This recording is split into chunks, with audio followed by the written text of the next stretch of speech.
নমস্কার বন্ধুরা, স্বপ্নাস ডায়েরিতে সবাইকে অনেক ওয়েলকাম জানাই। আজও একটা নতুন রেসিপি নিয়ে তোমাদের কাছে হাজির হয়েছি।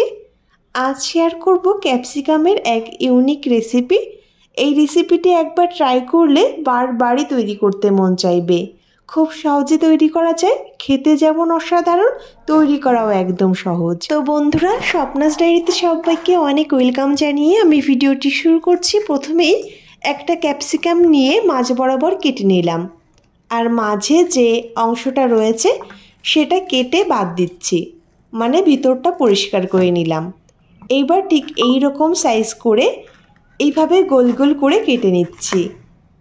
তো এইভাবে যতগুলো কেটে নেওয়া যায় ঠিক এই রকম মোটা করে আমি কেটে নিলাম। মোটামুটি এখানে দুটো ক্যাপসিকাম আমি ঠিক এই রকমভাবে কেটে নেব। ঠিক এই রকমভাবে আরও একটা কেটে নেব।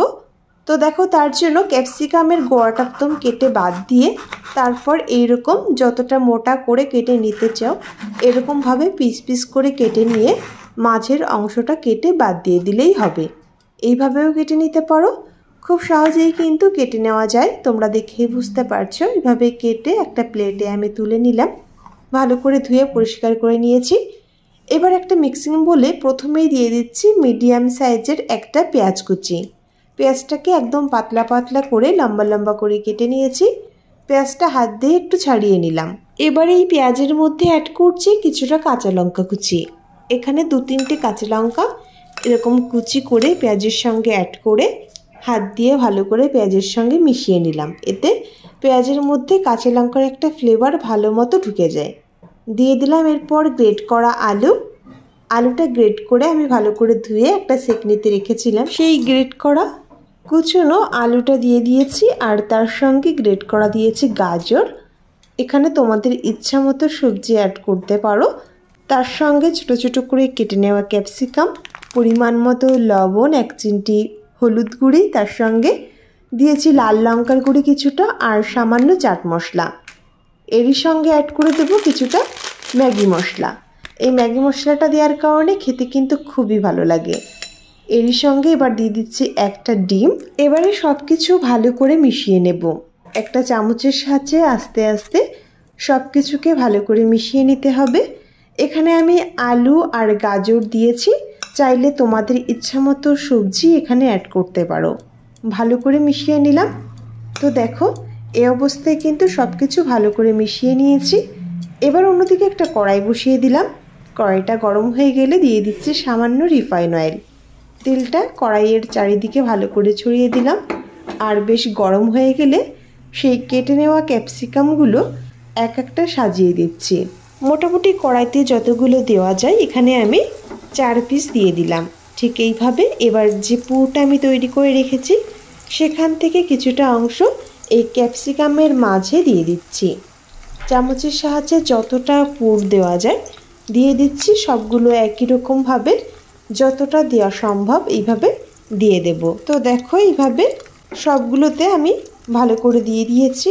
আর এখানে যেহেতু ডিম দেওয়া হয়েছিল তাই চারিদিকে একটু ছড়িয়ে যেতে পারে, তাই খুন্তির সাহায্যে এইভাবে সাইড থেকে ডিমটা নিয়ে মাঝে দিয়ে দিলাম। এতে কোনো অসুবিধা নেই, মাঝে দিয়ে দিলেই হবে। এইভাবে সাইড থেকে সরিয়ে মাঝে দিয়ে দিলাম। আর উপরে দিয়ে দিচ্ছি ছোট ছোট টুকরো করে নেওয়া টমেটো।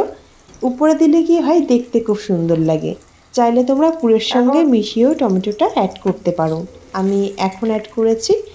আর কিছু সময় পর যখন এক সাইডটা ভাজা হয়ে গেছে এইভাবে উল্টে দিচ্ছি।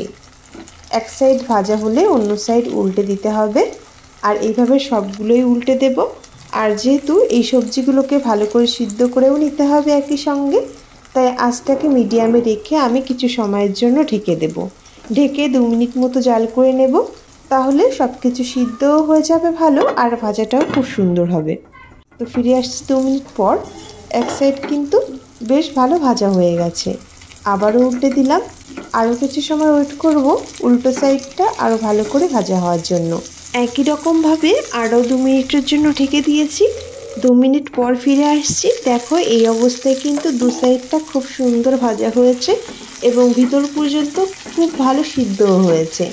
তো একদম পারফেক্টভাবে কালার চলে আসছে। ঠিক এই রকম লালচে রং ধরে ভেজে নিতে হবে। কতটা লোভনীয় লাগছে তাই না? একবার ট্রাই করে দেখো বন্ধুরা, তোমাদেরও খুব ভালো লাগবে। সন্ধ্যায় স্ন্যাক্স হিসাবে বা চায়ের সঙ্গে এই ইউনিক রেসিপিটি যদি একবার ট্রাই করো, সবাই কিন্তু ভীষণই পছন্দ করবে। আশা করছি তোমাদেরও রেসিপিটি ভালো লেগেছে।